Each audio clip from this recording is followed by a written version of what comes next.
Hello, BookTube. I guess I should apologize for the camera again. That's pretty bad, but I don't have anything better, so. But anyway, this video is going to be about my TBR. Uh, I have short 2 stacks of books here within reach, and these are not books to be read by the end of the year because there's probably too much. It's just a tentative TBR that I kind of keep active. Books that I have them separated in 2 stacks. Books that are maybes that or the most immediate maybes, I guess, if that's a thing, and books that I guarantee will be read within the next few months. So I'll start with the maybes first. First off is Silas Marner. Silas Marner by George Eliot. This is a modern library edition. This is a short classic. I've been wanting to read George Eliot for a really long time, and I did not want to start with Middlemarch, even though I do have a copy of that, but I wanted to start off with something a bit more digestible, and Silas Marner will be the book that I read. The next one is The Warden by Anthony Trollope, another short book, and another author that I've been really wanting to read. I have probably 4 of his other books, and then I have his complete novels on my e-reader, but this will be the one that I want to start off with because it is short, and I've read a lot of chunksters already this year, and a lot of his standalone ones seem to be pretty long, so short one will be what I read for Trollope. The next one is actually the last novel. It is The Flowers for Algenon by Daniel Case. This is a 300-page science fiction novel. I've had this one on my shelf for quite a while, and I just never got to it. And now it seems like a perfect time to get to it because I don't know if it's a lighter read, but I don't know, guess not as dense or as something as classics normally have the reputation for being. This is just a 20th century science fiction novel that I hope will be a bit more engaging, and I don't have to work as much to try to understand. And then the next one, we get into some nonfiction. We have Jihad versus McWorld by Benjamin Barber. This is a political theorist. This was published in 1996, and I think for like the first 4 years this was in print. This really didn't, first 4 or 5 years, like this was a nothing book. But once 2001, the September 11th attacks happened, this book shot to the bestseller list, and it was reprinted with a new introduction by the author. And this book basically compares consumer culture with I guess the world's reaction to American consumer culture, which is what I think the Jihad means. A violent reaction to McWorld, which is America's encroaching consumer culture all across the world. That's what I haven't read this yet, so I could be wrong on that description, but from reading the back and sampling a little bit of the book, that's what I get. And next book is another book that's been on my TBR for a really long time. It's Paul Johnson, Intellectuals. This is an interesting, nice hardcover, but this is a really interesting premise. Basically, he sees the impact of the church and priests and whatever have gone drastically down, but that vacuum had to be filled with something. It was filled with secular intellectuals, and he goes through a bunch of them in this book. I haven't heard of them all, but there's a number that are big names in literature and philosophy and politics. I'll read them here.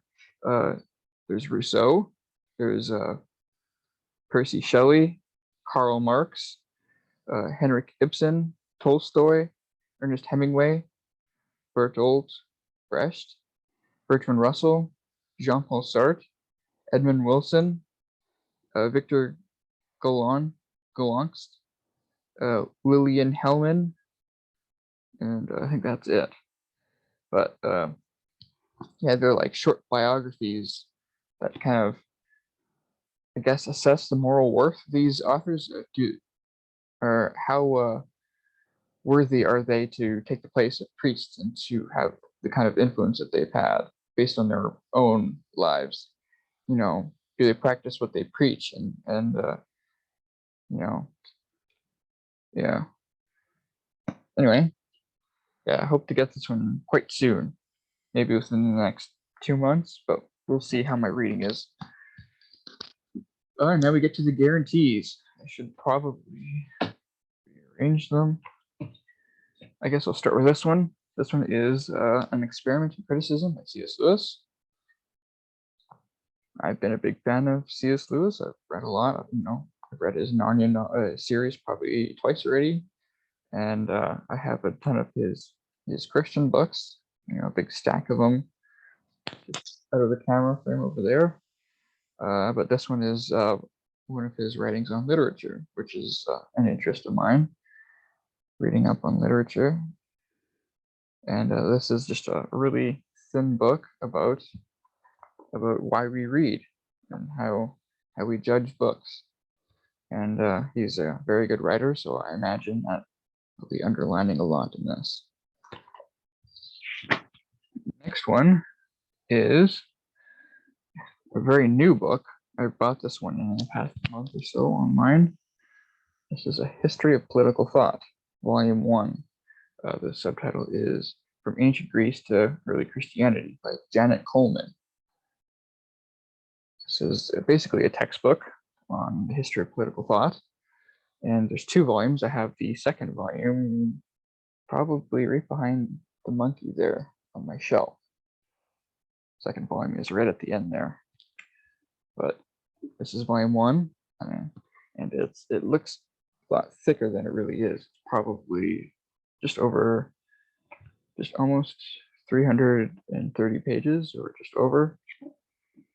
And it follows a lot of the big names, goes name by name, gives you some background and the thought of major political writers in the time period that this volume covers. So, and history of political thought is something that very much interests me. I think all these books from here onward are all on that topic. And I got this one for a really good price with the second volume, and I want to read it right away. So, and then now the next 3 books. I have 3 more books left, and these ones take a little bit of context to explain. I have a list that I made probably last November. It's a Western Canon Reading List where I basically put all the, canonical names in literature, philosophy, and political philosophy or political thought, and poetry, and made a big list from as far back as we go till mid 20th century. And it's it's over 20 pages. She made a Word document and listed names, and I've been brooding on that list for many months now, for almost a year, I guess, with November in a few months. So but I haven't started it yet, and I've been planning to. And so the next 3 books are the first 3 books I have on that list, which is kind of a big deal for me because this is something I've been looking forward to for a while. First book is The Odyssey by Homer. This is a very nice Penguin Classic Deluxe edition, translation by Robert Fagles. And last year, this is the first book on the list. And the reason why I did not start with the Odyssey, or the Iliad, is because I read the Iliad last year. And so I want to start with the Odyssey, and then I'll reread the Iliad, which is the next book on my list. Reread the Iliad, but in a different translation, because I read the Iliad in the other Fagel's translation, Penguin Classic Deluxe, which is on my shelf over there, of the Iliad. And this is a different translation of that. And this one I'll be reading after the Odyssey. This translation is by W.H.D. Rouse. This is from the 1930s, this translation. I think this one is from the mid 90s, if I'm not mistaken. Yeah, 1996. This one's from the 30s. And a nice Signet Classic trade paperback, or mass market paperback. Got this one used for really cheap.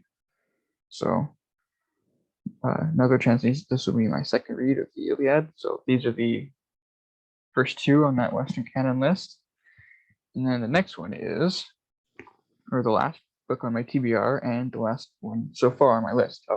After this, I have a whole lot of books I'll be getting to, but I'm keeping my TBR modest because I don't know how fast I'll get through these. But the last one is The Myths of Mesopotamia, Oxford paperback. This includes Creation, The Flood, The Epic of Gilgamesh, and others. And it's translated by Stephanie Daly.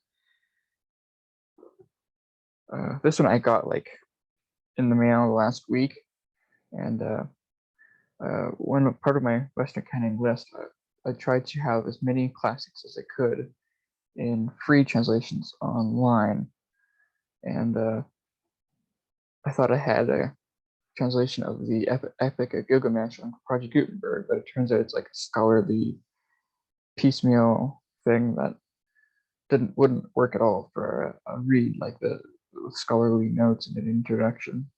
And so I just bought this volume to replace it. This one technically should be before Homer, but I want to read something exciting before to start my list, and I think Homer will be that, because I read the Iliad and it was very good. And so reading the Odyssey and the Iliad all over again seems like a good way to start off my list, and then I'll read this, which is foundational to all subsequent literature, of course. Even if this isn't, I don't know how complete the Epic of Gilgamesh really is, missing a lot of lines from it, but what we do have is translated in here, and whatever extra Mesopotamian literature that we have available. I don't know if the contents will say. Yeah, I don't know if you'll be able to read through that. Yeah, probably not. The camera is just awful, but sorry about that. So there, that's my TBR. Once I start getting through these books, I imagine that this will take me really slow to get through all of these books, because I have school starting with like tomorrow. So this week I have school starting, and once school starts, my pleasure reading takes or just goes really slow, and I don't read terribly fast to begin with. And I'll have textbooks to read and a lot of assignments and stuff to do. So I don't know how fast or when I'll get to all these, but it'll last me for a few months at least. Probably, I hope it would be nice to get this done before the end of the year, but it's unlikely, and I won't aim for that, because it'll just be disappointing if I fail. So anyway, that's my TBR, my tentative TBR for now. And yeah, thanks, BookTube.